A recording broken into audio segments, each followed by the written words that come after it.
경제 이슈와 상식이 궁금하시다면 경제 유캐스트 오디오로 듣는 키워드 경제. 안녕하세요. 경제 유캐스트의 팟캐하는 김 기자입니다. 요새 카카오가 많이 핫하죠. 이제 시총 3위까지 올라갔고요. 웬만한 대기업 수준으로까지 이제 대우를 받고 있어요. 물론 그 카카오에 대한 가치가 좀 고평가돼 있다, 과대돼 있다라는 얘기가 좀 듣긴 하고 있지만은 그래도 이 시대에 주목받을 만한, 또 주목할 만한 또 기업인 것 같긴 해요. 그래서 오늘은 요새 관심 많이 몰리고 있는 카카오에 대해서 얘기를 해보겠습니다.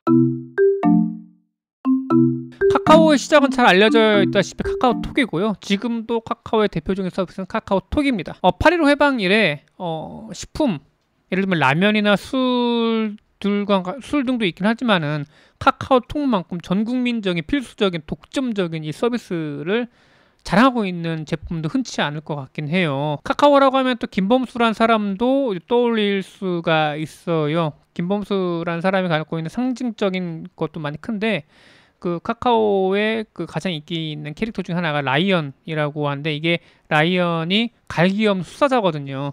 이 라이언의 모티브가 김범수라는 소리가 들릴 정도로 이 카카오에 갖는 이 김범수 의장의 영향력은 매우 강합니다. 하긴 뭐 창업자이기도 하고 또 개인으로서는 최대 주주이다 보니까 카카오의 영향력이 막강할 수밖에 없죠. 사실 얼마 전까지만 해도 김범수 의장이 이해진 네이버 창업자보다는 좀 덜하거나 약간 미치라는 느낌이 있긴 있었어요. 왜냐하면 네이버랑 굴지의 포털 사이트가 있고 사실 라인 등 여러 가지 또 글로벌 서비스도 있다 보니까 네이버의 위상이 좀 더 컸던 게 사실이기도 하고요. 근데 최근에 이 카카오뱅크, 카카오페이 여러 가지 또 계열사들이 이제 상장을 하고, 그에 따라서 카카오의 시총 79조 원, 80조 원까지 올라가고 있습니다. 이 정도 수준까지 올라가기 때문에 카카오의 위상이 이제 예전보다는 훨씬 더 크다라고 보면 됩니다.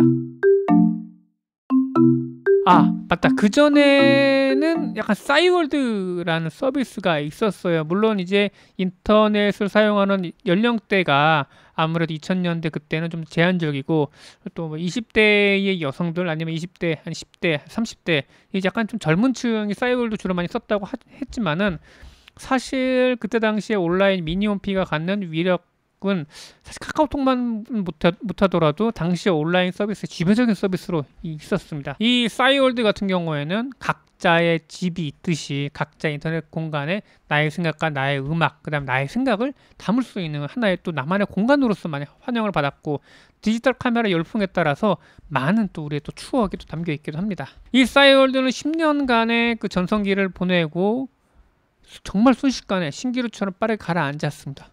여러분들 생각을 해보셨을지 모르겠는데, 싸이월드는 왜 실패를 했고 카카오톡은 10년이 넘어 지금 오히려 제2의 제3의 전성기를 맞고 있을까?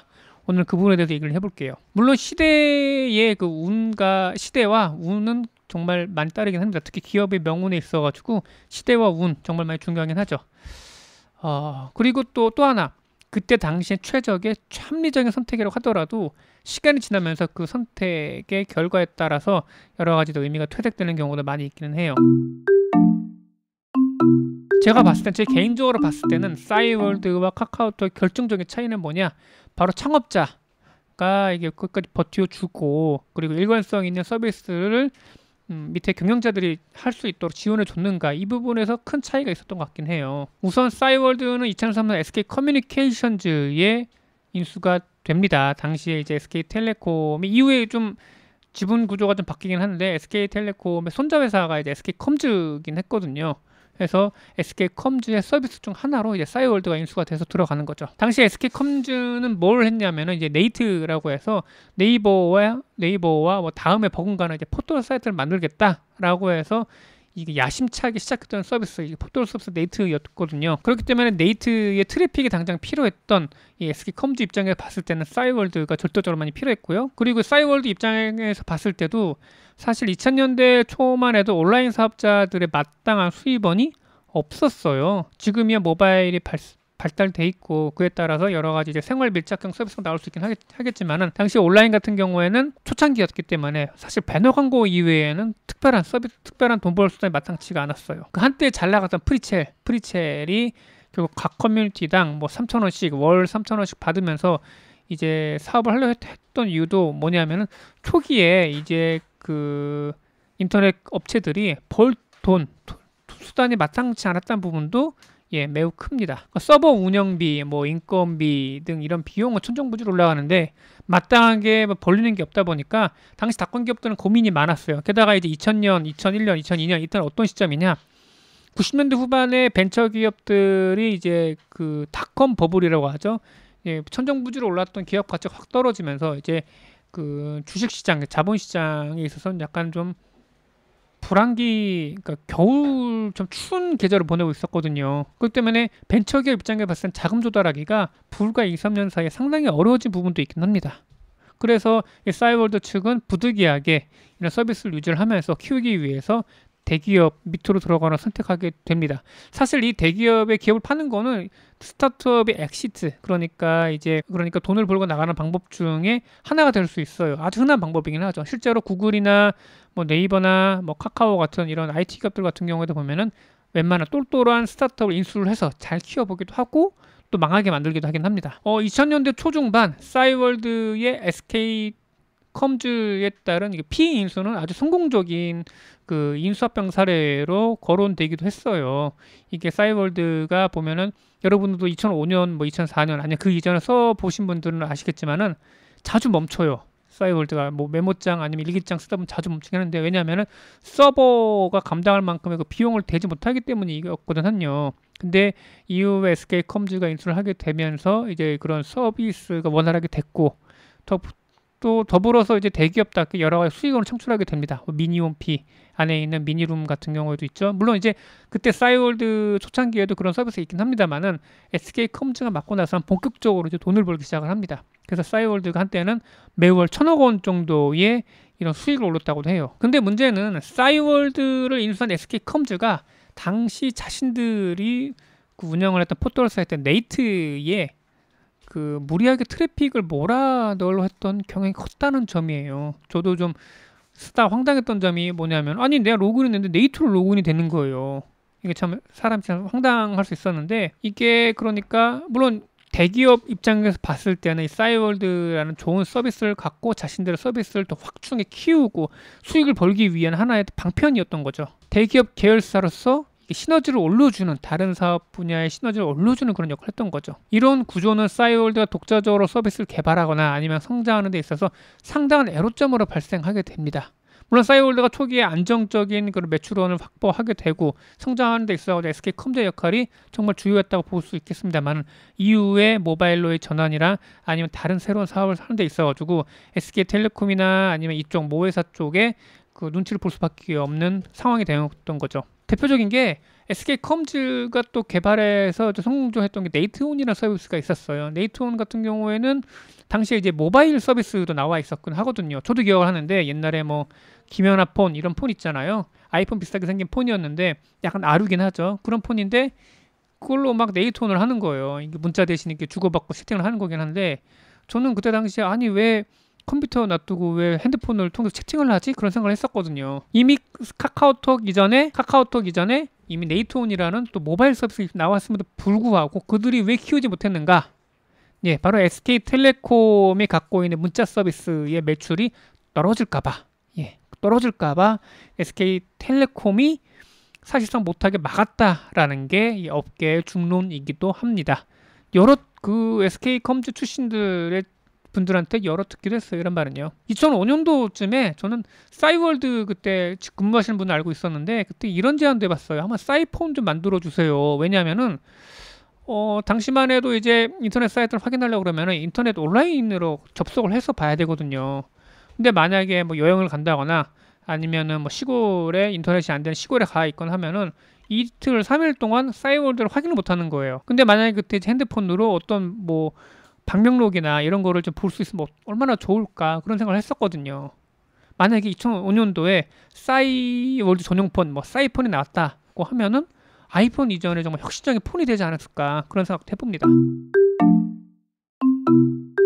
길게 싸이월드를 하겠는데, 그렇다면 카카오는 왜 성공을 했는가, 이 부분에 대해서 얘기를 해볼게요. 카카오톡의 전형적인 전략은 뭐냐? 바로 플랫폼 전략입니다. 플랫폼 전략은 뭐냐?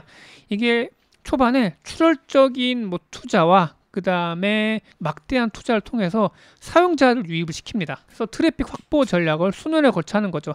여러분들 대표적인 이 트래픽 확보 전략을 하는 기업 중 하나 쿠팡이에요.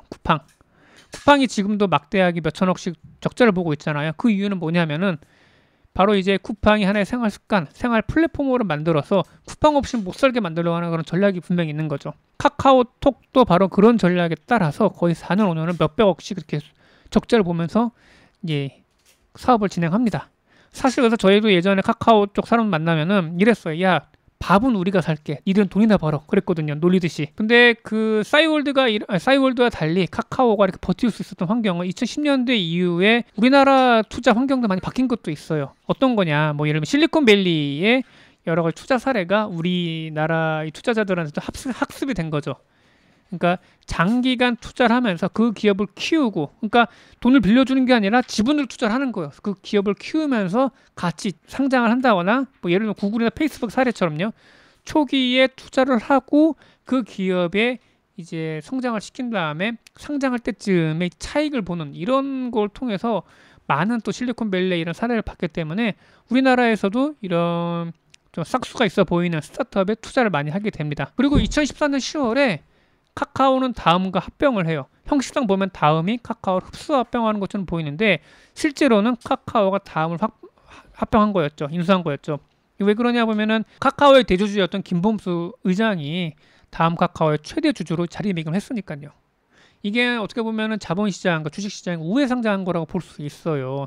이것도 다름 아니라 새로운 서비스 확보의 하나의 또 필요 요소로 이제 작용하게 됩니다. 상장했다는 것 자체 말이죠. 이게 왜 중요한가 하면은 이후에 이제 카카오가 멜론을 인수할 때 그때 나타났던 여러 가지 과정을 보면 돼요. 아니면 SK텔레콤과의 지분 교환을 하면서 그들과 협력하는 방식도 보면 됩니다. 왜냐면은 증시에 상장이 되어 있으면 증자라는 걸 할 수가 있어요. 증자가 뭐냐면은 자본금을 늘린다는 거거든요. 기업의 자본금은 뭘로 판별이 되느냐? 발행된 주식의 수예요. 그러니까 자본을 늘린다는 것 자체가 보면은 내가 주식을 발행해서 늘릴 수 있다는 거거든요. 발행해서 늘린 주식을 팔면 되는 거예요. 그러면 예전에 비상장 있을 때보다 상장 회사가 더 자금 조달이 편하고 좋은 거죠. 그래서 실제로 멜론을 거의 1조 9천억, 2조 원 가까운 돈으로 인수를 하게 되는데 카카오가 다 못 냅니다. 다 못 내고 일부는 빌려서 내기도 하고, 그리고 또 일부는 주식을 교환을 해가지고 카카오 주식을 발행을 해서 이렇게 주기도 하고, 그래서 자금 조달이 보다 유연해지는 그런 효과가 있긴 합니다. 또 자금 조달 외에 서비스를 대하는 마인드도 달랐어요. 아까 말했죠. 카카오톡은 전형적인 플랫폼 전략을 썼다. 초기에 트래픽을 모으기 위해서 어떤 전략, 어떤 막대한 투자 비용을 들였고 이를 통해 부가가치를 일으키는 플랫폼 전략을 썼던 거죠. 사람들을 모이게 하고 그 사람들의 서비스에 카카오톡이 없으면 안 될 만큼의 그런 서비스를 만들어 놓는 거죠. 그 상황까지 오는데 아낌없이 투자를 합니다. 거의 한 5년 정도 걸린 것 같아요.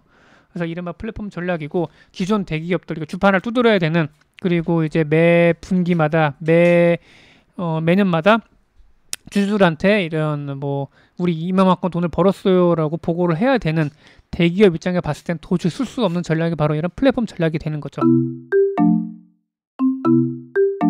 지금은 카카오도 뭐 대기업처럼 됐고 주가 관리도 해야 되니까 이제 그렇게는 못합니다만은 카카오 내부에 좀 독특한 문화가 하나가 있어요. 뭐 저는 뭐 조요 문화라고 하는데, 이거 어떤 문화냐면은 예컨대 한 사람이 손을 들어요.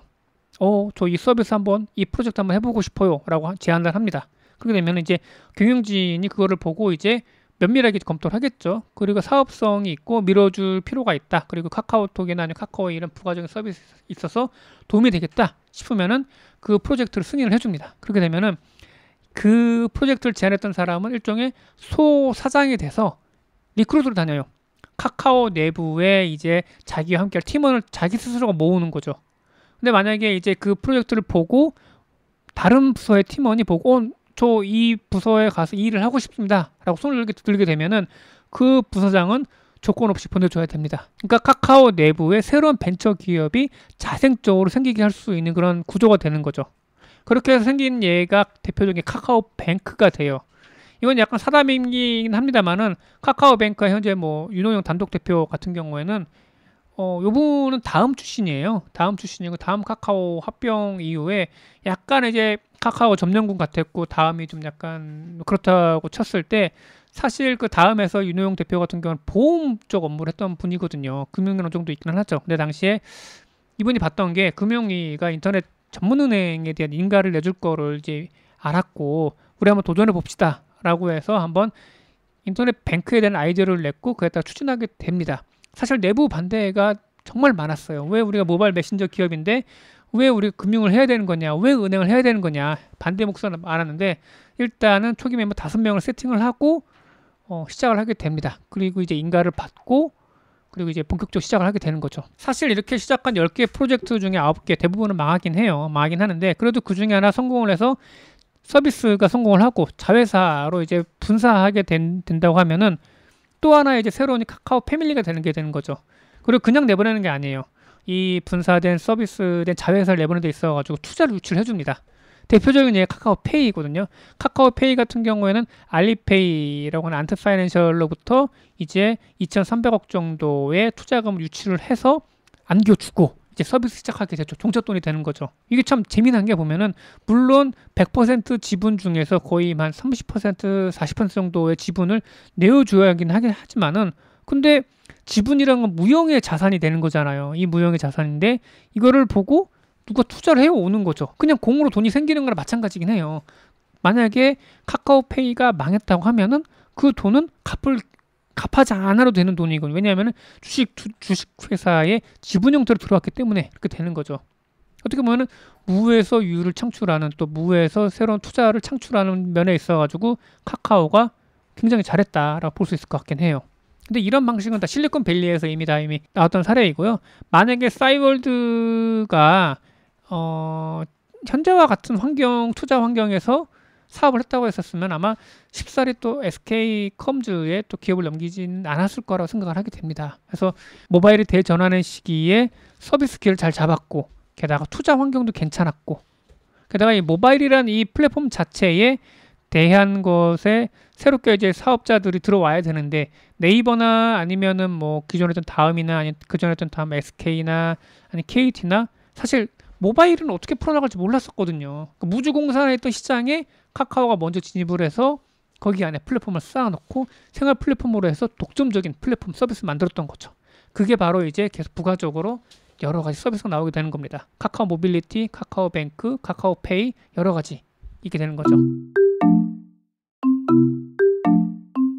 운도 따라줬어요. 사실 한 7년 전 카카오가 이제 우회 상장을 할 때만 해도 많은 사람들이 좀 우습게 보긴 했어요. 야 모바일 메신저 기갓 모바일 메신저 회사가 뭘 해먹겠냐 돈을 못 벌면서 그런 사이 카카오는 우리 생활 서비스가 되어 왔습니다.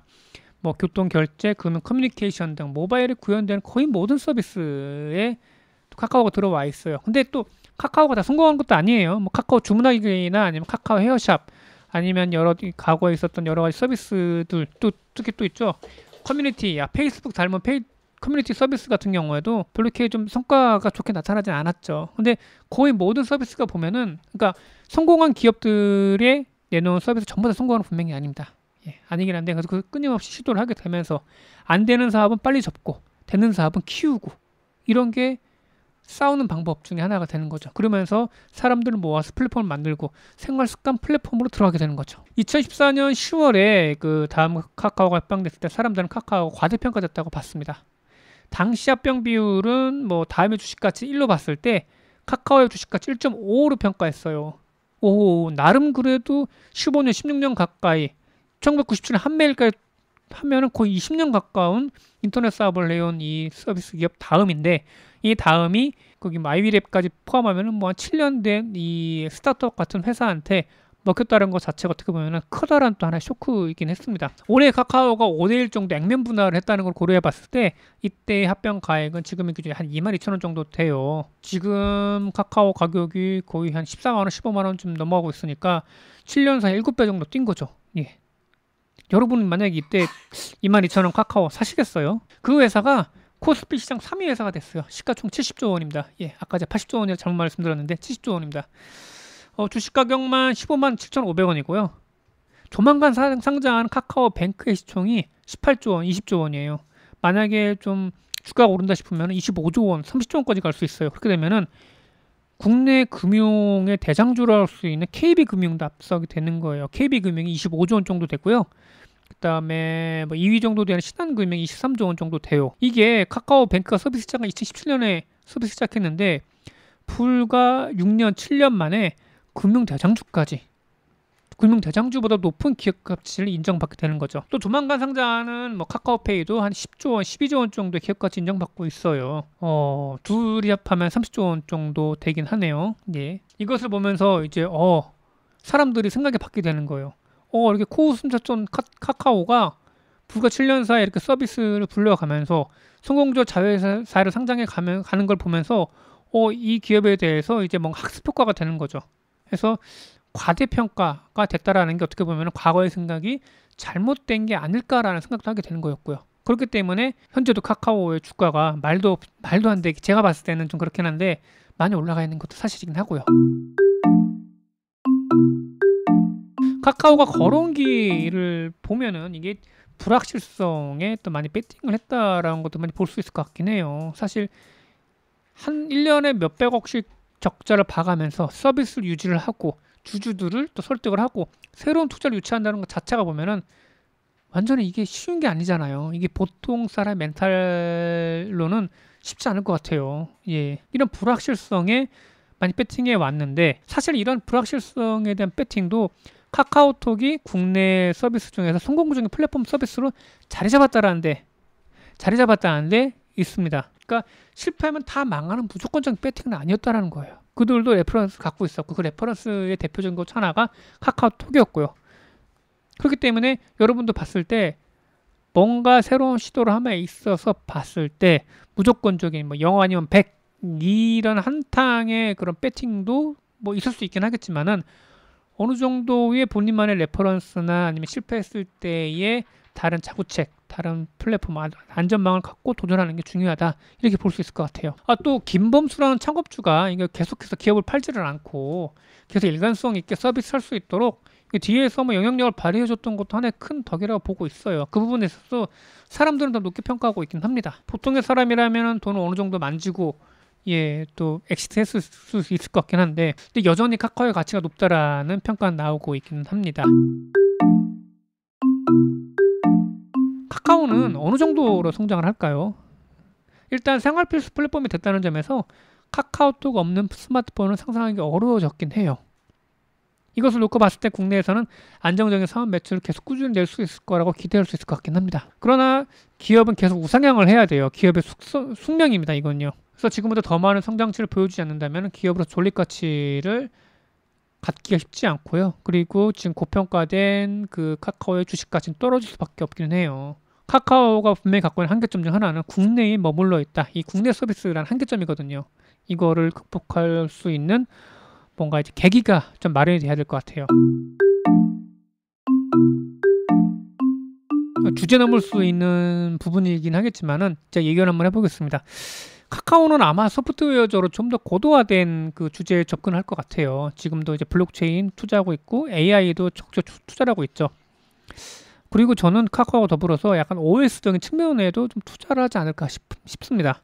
아까 말씀드렸던 사이폰처럼 카카오 서비스에 특화된 카카오폰이 아니면 카카오 단말기가 나오지 않을까 싶어요. 이게 모바일에 최적화된 약간 AI를 기반으로 구동되는 뭔가 나의 생활비서 같은 플랫폼의 하드웨어가 나오지 않을까. 이미 애플이 보여줬잖아요. 소프트웨어, 하드웨어의 이런 강점을 가진 기업이 어떤 성장성을 보여주는지 이미 또 애플이 또 하나의 반증이 될 수 있잖아요. 그래서 저는 그에 맞춰서 최적의 하드웨어 사업에도 카카오가 손을 대지 않을까 싶은 생각을 합니다. 그렇게 된다고 하면은 이제 물론 이제 글로벌에 대한 이 과제를 전부 다 마치고 어느 정도 이제 또 다른 도전을 해야 될 때 그때 정도가 되지 않을까 싶기는 한데 아마 언젠가는 하드웨어 사업에도 적극적으로 진출하지 않을까 저는 그렇게 보고 있습니다. 그래도 일단은 뭐 일관성 있는 플랫폼 전략을 썼고 그 다음에 생활 플랫폼 서비스로 가다 보니까 이제 카카오는 뗄래야 뗄 수 없는 서비스가 됐다. 오늘 비록 과대평가된 부분도 없지 않아 있지만은 앞으로 이제 카카오가 어느 정도의 성장성을 보여준가에 따라서 그 기대치에 부합이 될지 안 될지도 알 수 있을 것 같긴 합니다. 오늘 여기서 마치도록 하겠습니다. 감사합니다.